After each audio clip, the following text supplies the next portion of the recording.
فرائض کے سنت طریقہ۔ اب وضو کن چیزوں سے ٹوٹ جاتا ہے وہ بھی دیکھ لیں، بہت معمولی اور بہت کم چیزیں ہیں، یاد رکھ لیجئے، فائدہ ہوگا کہ وضو کب ٹوٹتا ہے۔ نہ بہت سے لوگ میوزک سنیں تو وضو ٹوٹتا کیا، کوئی بچے کو میں ننگا دیکھ لیا نماز کے وضو میں حالت میں، کیا میرا وضو باقی رہا کیا؟ مختلف چیزیں، میں نے فلاں کام کر لیا، سیمنٹ میں ہاتھ ڈال دیا، وضو میرا باقی رہا کیا؟ میں گیرے سے کام کرا تو آئل لگ گیا، وضو میرا باقی، مطلب کچھ بھی چیزیں۔ اب کن چیزوں سے وضو ٹوٹتا ہے میں بتا دیتا ہوں، باقی چیزوں سے سمجھ جائیے نہیں ٹوٹتا ہے، ٹھیک ہے۔ آئیے تو وضو کن کن چیزوں سے ناقص ٹوٹ جاتا ہے وہ باتیں ہم دیکھتے ہیں۔ پیشاب اور پیخانے کے راستے سے کچھ بھی نکل جاتا ہے وضو ٹوٹ جاتا ہے، کچھ بھی نکل جاتا ہے وضو ٹوٹ جاتا ہے، کچھ بھی، پیشاب نکل گیا، پیخان نکل گیا، منی نکل گئی، مزی نکل گئی، ودی نکل گئی، ندی نکل گئی، اس کے علاوہ ہوا خارج ہو، کچھ بھی ہوا تو وضو ٹوٹ گیا۔ اب بہت سے لوگ بولتے ہیں پیشاب پیخانہ سمجھ میں آ رہا کہ ہم دھو لیتے ہیں، لیکن ہوا خارج ہو تو کیوں ٹوٹ جاتا ہے؟ اصول ہے کوئی چیز بھی خارج ہونے سے وضو ٹوٹ جاتا ہے، کچھ چیزوں کو صاف کرنا ہوتا ہے، کچھ چیزوں کو صاف نہیں کرنا ہوتا ہے، سمپل، اتنا ہی سادہ ہے۔ تو کوئی بھی چیز نکل جائے پیشاب اور پیخانے کے راستے سے تو آپ کا وضو ٹوٹ گیا، پہلا وضو کا ناقص۔ شرمگاہ سے کوئی چیز کے نکلنے سے وضو ٹوٹ جاتا ہے، پہلا۔ دوسرا،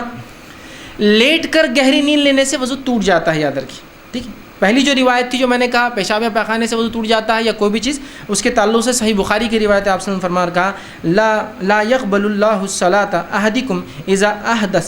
احدث حتى يتوضا، اللہ تعالیٰ اس شخص کی عبادت کو قبول نہیں کرتا، نماز کو، جس کو حدث کہتے ہیں، پیشاب یا پیخانے کے راستے سے کچھ بھی نکل جائے، نکلا ہو اور اس نے وضو نہ کیا ہو، وہ قبول نہیں ہوتی۔ دوسرا کہ گہری نیند اگر آپ لیٹ کر سو گئے تو وضو ٹوٹ جاتا، کھڑے سو رہے تو وضو، جیسا مسجد میں آپ بیٹھ گئے اور نیند لگ گئی اس سے نہیں ٹوٹتا، لیکن لیٹ گئے، اس لیے کہ آپ صلی اللہ علیہ وسلم فرماتے ہیں، اور آپ نے فرمایا، ابو داؤد کی روایت ہے، آنکھ دبر مطلب آنکھ اور پیٹھ جو ہوتا ہے، دبر مطلب پیٹھ کا بندھن ہے، ریلیشن ہے، اور آپ نے فرمایا اگر کہا جو سو جائے اسے چاہیے کہ وضو کرے، چونکہ اب آنکھ لگ گئی اور پیٹھ آپ نے جھکا دی تو پھر آپ کو وضو کرنا پڑے گا، اس کا تعلق ہے۔ اگر آپ سیدھے بیٹھے ہیں تو دیکھیے، اگر آپ سیدھے بیٹھے ہیں اور نیند لگ گئی تو آپ کی ہوا خارج ہونے کے امکانات بالکل نہیں ہوتے ہیں۔ آپ اگر لیٹ گئے تو آپ ہو سکتا ہے کیا ہوا ہوگا آپ کو پتہ نہیں، تو نیند سے بذات خود وضو نہیں ٹوٹتا، نیند کی وجہ سے چونکہ آپ سیدھے نہیں تھے، لیٹ گئے، وضو ٹوٹ چکا ہوگا، ہو سکتا ہے، ٹھیک۔ تو دوسرا وضو ٹوٹنے کا یہ ہے۔ اسی طرح تیسرا،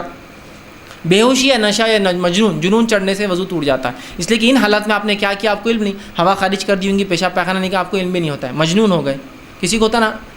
دورے پڑ جاتے جنون کے، کچھ لوگ ہوتے ہیں جو نشہ کر لیا کسی نے، یا ٹھیک بے ہوش ہو گئے، تو ان میں وضو نہیں رہتا، پھر آپ کو وضو کرنا ہوگا، تیسری چیز، ٹھیک۔ اسی طرح چوتھی چیز، ہتھیلی کو کھلا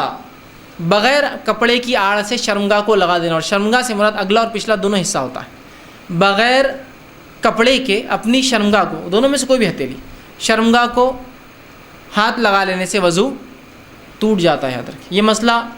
عورتوں کے لیے بھی ہے کہ بچوں کو جب وہ خود تو نہیں، بچوں کو ڈائپر بدلا رہی ہے، بچوں کو پیشاب پیخانہ کیا تو ان کا وضو ٹوٹ جائے گا، اس لیے کہ اگر ان کی شرمگاہ کو ہاتھ لگاتی ہے تو ٹوٹ جائے گا۔ احتیاط کرنا ہے تو گلاؤز پہن کے کرے پھر، تاکہ وضو باقی رہے، لیکن اگر ہاتھ سیدھے لگائیں گی شرمگاہ اپنی یا کسی اور کی شرمگاہ کو ہاتھ لگنے سے، ہتھیلی کھلا، لیکن کپڑے پہ سے نہیں، کپڑے پہ سے لگنے سے کوئی نہیں، کھلا نیوڈ جس کو کہیں گے، کچھ بھی اس پہ لگا ہوا نہیں اور لگ گیا سیدھے تو آپ کا وضو ٹوٹ جاتا ہے ہتھیلی کے لگنے سے، اس لیے کہ یہ سنن ترمذی کی روایت ہے، جو اپنی شرمگاہ کو بغیر کسی کپڑے وغیرہ کے ہاتھ لگائے وہ نیا وضو کرے، بغیر نماز آپ نے فرمایا نہ پڑھے۔ یہ تھی چوتھی چیز۔ پانچویں چیز جو ہوں گی وضو کے ٹوٹنے وہ ہے کہ اونٹ کا گوشت کھا لینا۔ آپ صلی اللہ علیہ وسلم نے کچھ